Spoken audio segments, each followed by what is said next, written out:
I don't actually know how to talk about this video. I'm going to do the best I can, but just to let you know, I got out of this movie at 8:30 and I've been thinking ever since. But welcome back and thank you for trusting me with your full spoiler movie reviews. That thing I do where I watch movies and then I tell you all about them.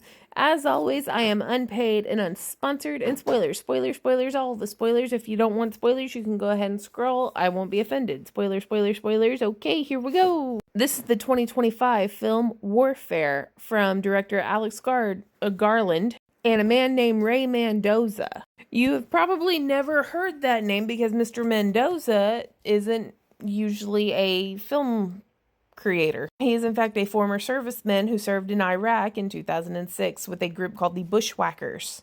This entire film is based strictly off the memories of the men that were involved in this particular situation while serving in Iraq. Now, before I even describe exactly what it's about, because I'm gonna tell you everything so that you are fully prepared, I am not giving it an actual rating, because it is based on true events. And specifically, it is them telling us their story.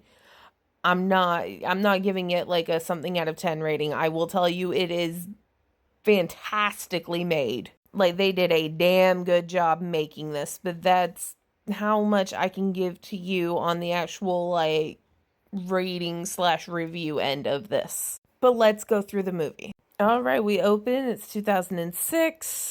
Well, it first starts out with a bunch of the guys watching some sort of video online. It's women working out, just deployment stuff. But they're going out on patrol. They see one particular house that looks kind of, I guess, suspicious.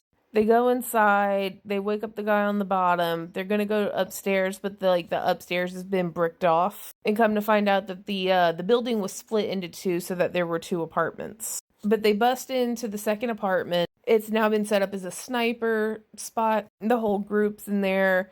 The first 30 minutes are very low-key. It's just them kind of waiting around. You get a lot of the feel for it. It's mostly just waiting for a long time. Then the call for the civilians to take cover goes out. Snipers looking in across the way at a guy in another building. Someone throws a grenade in the hole where the gun is pointing out. The grenade goes off. It really fucks up the sniper and the guy next to him. The sniper's hand is all bloody, so they call for a Kosovac, which instead of medevac lift, it's a Bradley tank that comes and gets them. It's like a tank, but in the bottom there's like a whole spot with like bench seats and everything for you to like sit in. So it shows up and everybody is like going in a line to get out there, but an IED goes off. It kills 2 Iraqi army members violently, very, very violently, and it seriously injures 2 of their group.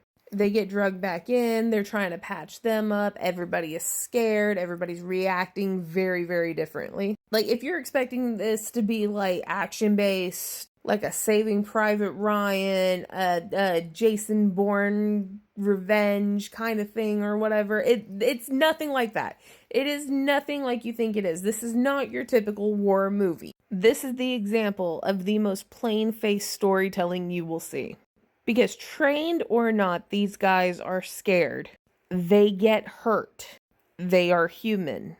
And they make mistakes. They were pulling out the morphine from one guy. They go to give it to him, and the guy who's trying to do it accidentally does it backwards, and he injects himself with the morphine. You know, things like that. So then their backup group shows up, and they're kind of, I wouldn't say hot-headed, but kind of aggressive. Like, they don't mind accidentally kicking the guys that have been fucking hurt. And then they try to call for more Bradleys to come pick them up. And then over the radio, the main base or whatever was like, well, the first one blew up, so we're gonna need the CO to tell us it's okay. And so the comms guy had to pretend to be the CO and give permission. So then 2 of those show up. And, you know, it's a fight to get everybody into the Bradleys to get them out. Gunfire and such. But they do make it out. And then we get to see photos of everybody involved. And some videos. And that's pretty much it. The end. Now, did I like it? I think it would be a weird thing to say, yeah, I totally liked it. Because it's, like, fucking heartbreaking. It's beautifully made. It's very raw. And in those aspects, yes, I liked this. But at the end of the day, with this one, this was not made for critics to rate. This was not made for me to rate. And it's one of those things I don't want to say, hey, I think you're going to like this. You should go see it, because I don't think for the casual film audience that they're going to like it. Like I said, the first half hour of the movie is just building up and waiting. And it's only a 90-minute movie. It's not for us. It's for them. It's for the people who have very similar memories. But even then, I would say take that very cautiously, because I feel like this can do a lot of harm if you're not prepared.